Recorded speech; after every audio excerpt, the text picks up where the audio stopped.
नमस्कार दोस्तों, अपनी आयुर्वेद क्लासेज में आप सबका स्वागत है। हम औषध द्रव्य परिचय के अंतर्गत औषधीय प्लांट्स के बारे में अध्ययन कर रहे थे। इसी सीरीज में हम अभी तक लगभग 83 औषधीय प्लांट्स के बारे में जाना।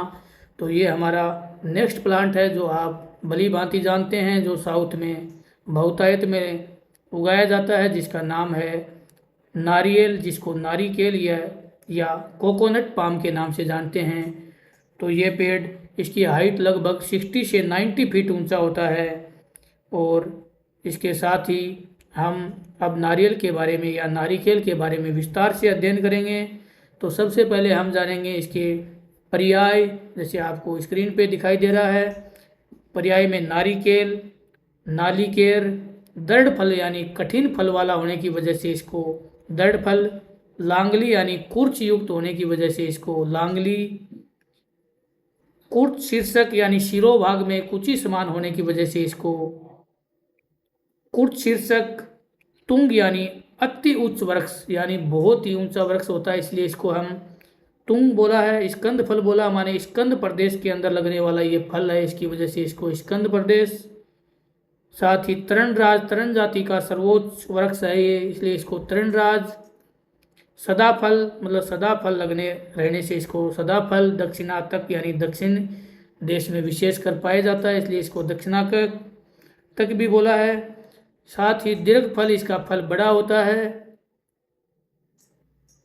तृणराज इसीलिए बोला है कि ये तृण जाति का सर्वोच्च वृक्ष है। तो ये थे नारिकेल के पर्यायवाची क्षेत्रीय नाम। तो नारियल को हम हिंदी में नारियल, बंगाली में इसको बोलते हैं नारिकेल, साथ में ही पंजाबी में इसको नरेल या खोपा, मराठी में इसको माड या वरस, नारल जिसको फल को बोलते हैं, माड बोलते हैं इसके वृक्ष को। गुजराती में नालियर, बंगाली में नारिकेल, गुजराती में नालियर, तमिल में बोलते हैं इसको तेनामारम, इसके साथ ही तेंगई, और तेलुगु में बोलते हैं इसको नारिकेलमू या ताकाई। कन्नड़ में हम इसको टेंगू, मलयालम में हम इसको तेंगा, अरबी में इसको नारजिल, फारसी में इसको नारगिल। तो ये सब हैं इसके क्षेत्रीय नाम। अब हम इंग्लिश में हम इसको बोलते हैं कोकोनट पाम, जो सभी जानते हैं, ये कोकोनट पाम बोलते हैं इसको। जो वानस्पतिक नाम है वो है कोकोस न्यूसीफेरा, जो एरेकेसी फैमिली के अंतर्गत ये पेड़ आता है। इसके साथ ही नारियल का वर्गीकरण आचार्य चरक ने इसको फल वर्ग के अंतर्गत, आचार्य सुश्रुत और वाघभट्ट ने इसको फलगण के अंतर्गत, और भाव प्रकाश निगट्टू ने इसको आमर आदि फल वर्ग के अंतर्गत इसका उल्लेख किया है। मैंने आपको पहले ही बताया था कि इसकी हाइट 90 फीट से तक होती है लगभग। तो ये 30 से 40 मीटर ऊंचा बहुत ही बड़ा पेड़ होता है। इसके उपयोगी भाग, इसके जो फल है यानी नारियल की जो गिरी है, जड़ है, फूल का छिलका है, इनमें से तेल निकाला जाता है। साथ ही आयुर्वेद की औषधियाँ बनाई जाती हैं। तो ये आयुर्वेद की दृष्टि से महत्वपूर्ण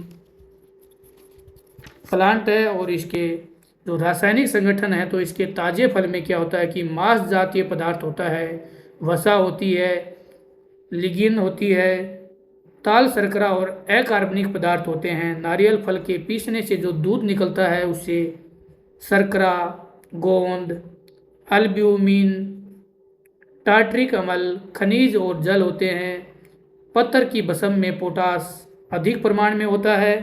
तेल में इसको, जो इसका तेल होता है, इसमें लोरिक, मिरिस्टिक, पामिटिक और स्टीयरिक अम्लों के ग्लिसराइडों के अतिरिक्त समतंत्र क्रेप्रिलिक अम्ल होता है, वो होता है। जो पके हुए फल होते हैं उसमें लगभग 60 से 71% तक तेल निकलता है। तो नारियल का तेल बहुतायत में आयुर्वेद औषधि के रूप में यूज दिया जाता है। इसके जो महत्वपूर्ण फाइटोघटक हैं वो है फिनोल, करोटोन, इल्डिहाइड, फुरफुरल, एल्ब्यूमिन, ग्लोब्यूलिन, क्रेपोइक एसिड, तो ये सब हमने आपको बताया रासायनिक संगठन और महत्वपूर्ण फाइटोघटक के बारे में।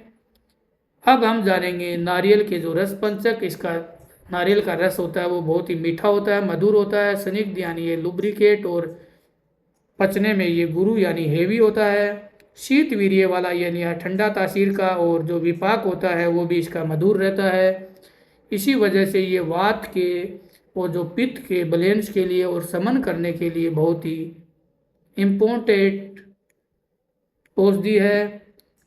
नारियल का जो चिकित्सीय संकेत है ये बस्ती विशोधक यानी मूत्राशय के रोगों के इलाज के लिए उपयोगी है। वर्षे यानी काम उत्तेजक, ब्रह्मन यानी पौष्टिक, बल्ले यानी मजबूत बनाने वाला, तर्षण निग्रहण यानी अत्यधिक प्यास का इलाज करने की वजह से इसको तर्षण निग्रहण बोला है। नारिकेल का चिकित्सीय उपयोग, नारिकेल, त्वक विकार, फल के छिलके और भारी परत का चूर्ण तेल के साथ त्वचा विकारों के उपचार के लिए उपयोगी है। वर्ण यानी नारिकेल के सूखे फल से प्राप्त तेल घावों के उपचार के लिए उपयोगी है। मूत्र कृच्छ यानी नारिकेल का पानी कठिन और जलन वाले मूत्र त्याग में उपयोगी है। तो ये जो महत्वपूर्ण चिकित्सीय उपयोग हैं, इसकी खुराक जो रस लेनी चाहिए जो लगभग 20 से 40 ml, फल की जो गिरी है वो 10 से 20 ग्राम, और इसका छार यानी 1 से 2 ग्राम आयुर्वेद औषधि के रूप में काम में लेना चाहिए।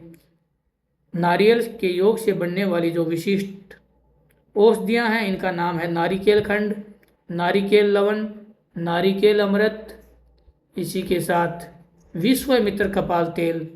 तो ये आयुर्वेद की जो औषधियाँ हैं वो मार्केट में अवेलेबल हैं जो नारियल के योग से बनाई जाती हैं। अब हम नारियल के प्लांट को देखेंगे। तो हमने पहले ही आपको बताया था कि ये लगभग 90 फीट हाइट का जो प्लांट होता है, इसके फल होते हैं वो अंडा आकृति के त्रिकोणीय होते हैं, 10 से 15 इंच लंबे होते हैं। इसका ऊपरी आवरण अत्यंत कठिन होता है और भीतर इसके जल भरा रहता है। इसके साथ ही इसकी फल की 3 अवस्थाएं बताई हैं, बाल, मध्यम और पक्व। तो बाल्य अवस्था में जो फल होता है यानी जो कच्चा नारियल होता है उसमें केवल जल रहता है, मध्य अवस्था में जल कम और गिरी मृदु होती है, और पक्व अवस्था में मज्जा अत्यंत कठोर होता है और स्वाद रहित और प्रायः निर्जल हो जाता है। तो ये हमने नारियल को आयुर्वेद की दृष्टि से हमने अध्ययन किया और इसके औषधियों के बारे में अध्ययन किया। नेक्स्ट लेक्चर में हम जो नेक्स्ट अपना आयुर्वेद प्लांट है जिसका नाम है बबूल, उसके बारे में जानेंगे, जिसको हम किक्कर भी बोलते हैं या किंकीरात भी बोलते हैं। साथ में ही इसके नेक्स्ट हम जानेंगे नीम के बारे में। धन्यवाद।